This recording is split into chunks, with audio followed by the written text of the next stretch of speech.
Ladies and gentlemen, today I got a very special match for you guys. I was able to fish this, I think, largely unnoticed map from the replay archive. I was checking out the profiles of some of the more famous players that I haven't casted in a while, and I realized, man, it's been a while since we did a Voice of Akasha match.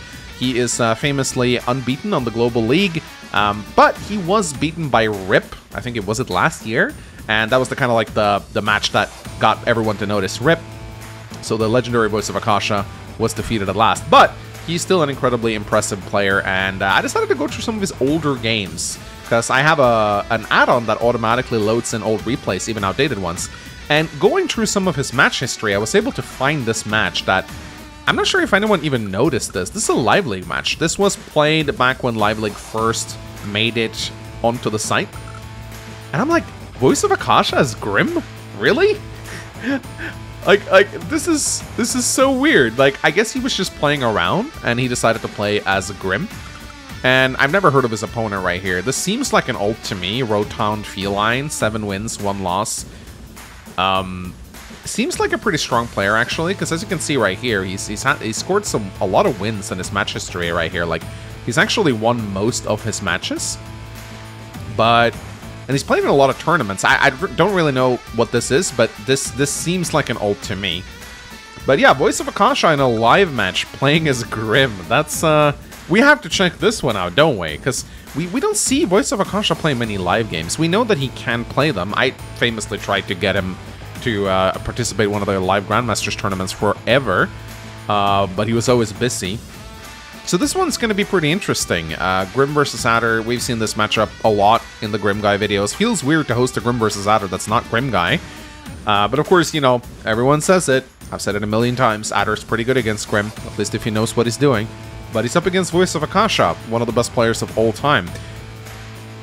GRIMM seems like a CO that Voice of Akasha wouldn't like much, based on his playstyle. But then again, maybe he just is playing around because he knows he's going to be facing noobs, so he might as well go GRIMM and have some fun. So yeah, as you can see, 7-minute, 5-minute timers. We're in a live match here, so I would kind of pay attention to how quickly he plays, because I'm wondering if he's actually using most of his time here. But the map that they're playing on is called Flame Dawn. I think this was in the Live League pool for a while, but I haven't seen it for a while, so I'm not sure. Maybe one of those maps that got rotated. Ouch. But Stealth Fighter's not banned on this particular matchup, so you can build them, although it's a relatively low eco map, so I don't think that's super likely.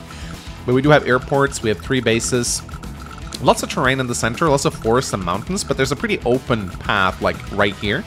So lots of brawling will probably take place on these 2 areas of the map. Also comm towers, so that's good for Adder, I'd say, because that means he can reach that. Well, actually, he doesn't need to reach the 20% firepower against GRIMM because of the reduced defense, so I don't know. I did see some comments on my last GRIMM Guy video from people saying that, yeah, I mean, it's not that big a deal if there's comm towers on the map or not, but generally speaking, GRIMM has an easier time when there's not, because it just means that the opponents can't wall break him as easily, and that is a good argument, actually. He wall breaks anyway with 0, but with extra comm towers, he gets wall broken more easily, so, you know, that is a fair argument, actually. So yeah, ladies and gentlemen, I'm excited to see Voice of Akasha play as GRIMM. We gotta boot up the track. I know this one is usually reserved for GRIMM Guy, but come on. It's a special occasion. So yeah, Rotown Feline playing as Adder in the right-hand trunks. Right-hand trunks? The things I say sometimes. And of course, Voice of Akasha as his traditional Amber Blaze colors. This is what he always plays. It feels like blasphemy to have him as anything else. So, yeah. Let's pay attention to their timers. I do think it will update, so we'll be able to see that. See how quickly each player plays. I don't know what's going on here. Might have to do a refresh. No, never mind. It came back. Is it all replay? So there might be strange visual glitches here every now and then. I don't think the map has been changed. It doesn't seem like it's changed. So that's something I always check out before viewing a replay, because when they make changes to a map, it tends to break the replays, which is a bit of a shame. So Voice of Akasha here, opening tank. Gonna apply some early pressure. I mean, that's pretty common as GRIMM. You want to open as tanks, apply some pressure. This doesn't strike me as a recon map. There are roads. That's an ugly road tile, by the way. Why would you do that? It doesn't strike me as a recon map, but there might be some use for recons. Battlecopters are probably going to be really good, though, because they can dance back behind the mountains for protection, and there's lots of woods, which will slow down anti-air, so GRIMM, of course, doesn't like his battlecopters, but so does Adder. Adder's actually a very competent battlecopter commander, especially against GRIMM, where his battlecopters can get those juicy first strikes. So we'll see how that goes. So, Voice of Akasha moving out with his tanks right here. Let's see. I'm wondering if he's going to play in any way similar to GRIMM Guy, if he's going to be like super defensive and just kind of clobber his opponent, or if he's going to go more on the aggressive style. I haven't seen many Voice of Akasha live matches. I don't know how he plays in live, but time-wise, they do seem to be pretty similar. But we'll see what happens once the matches actually heat up. So, Rotan Feline is putting his tank on a city here, guarded by another tank, so Voice of Akasha probably doesn't want to strike this. We'll see what he ends up doing. GRIMM Guy, I think, would not take this engagement, but Voice of Akasha might. Nah, he doesn't. He goes back and places his tank out of range of this one, and yeah, it's gonna be a lot of tanks coming out here in the early goings of the game. Pump tower captured for Rotan Feline. Tanks are rolling out. First battlecopter coming out from the top right. Oops, sorry about that, ladies and gentlemen.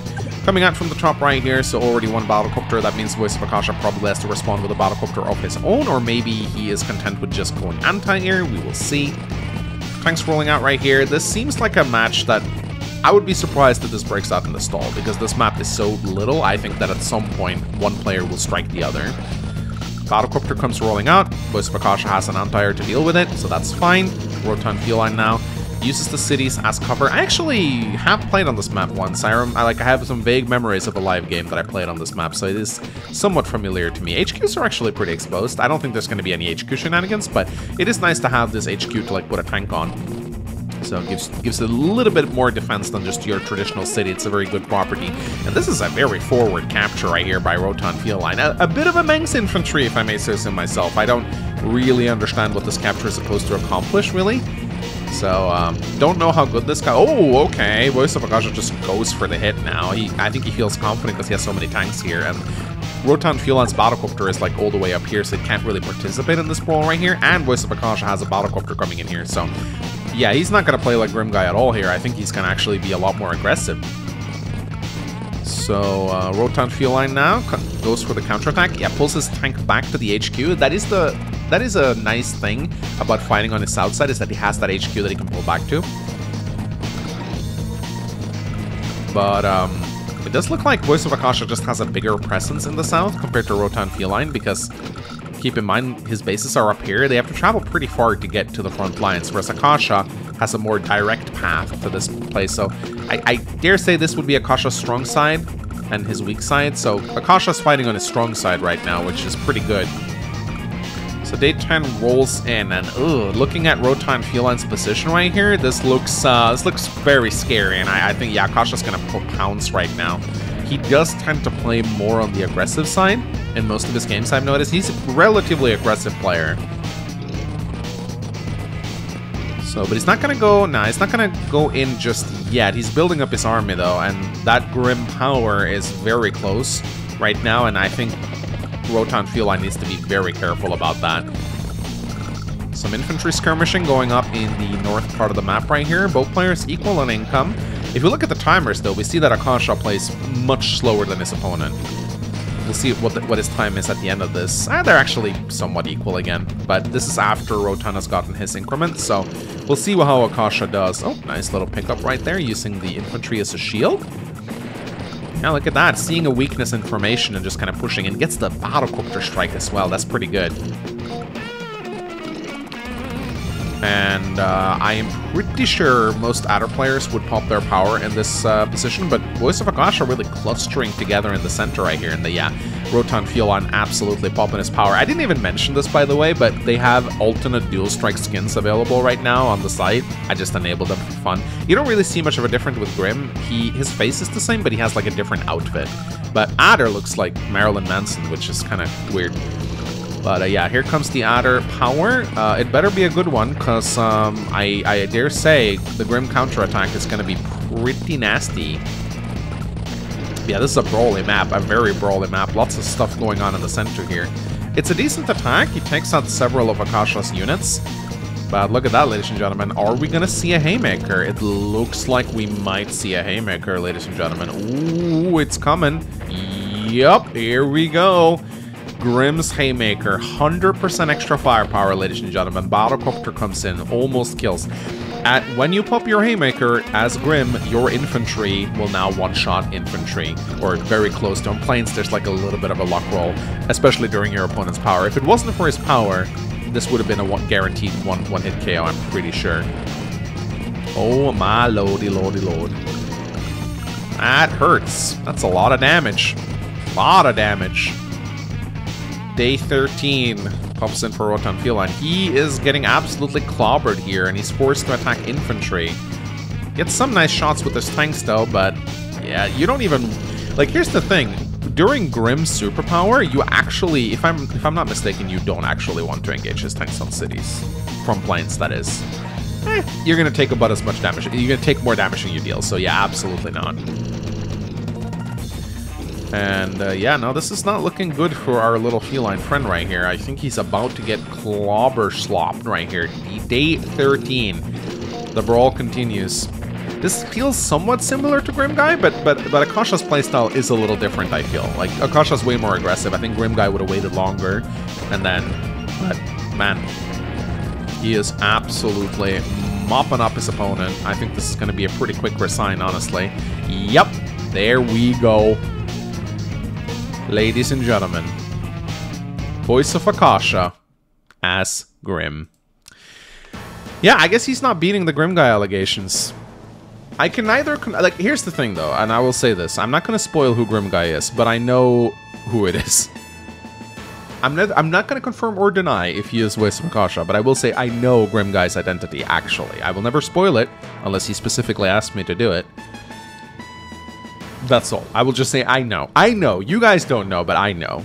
I know whether he is Voice of Akasha or not. But I know a lot of people have been playing around saying, oh, Grimm Guy, Voice of Akasha. You know. This video certainly will not help to debunk that mystery, because I think a lot of people will be like, maybe he just queued up on the wrong account. Oh, who knows?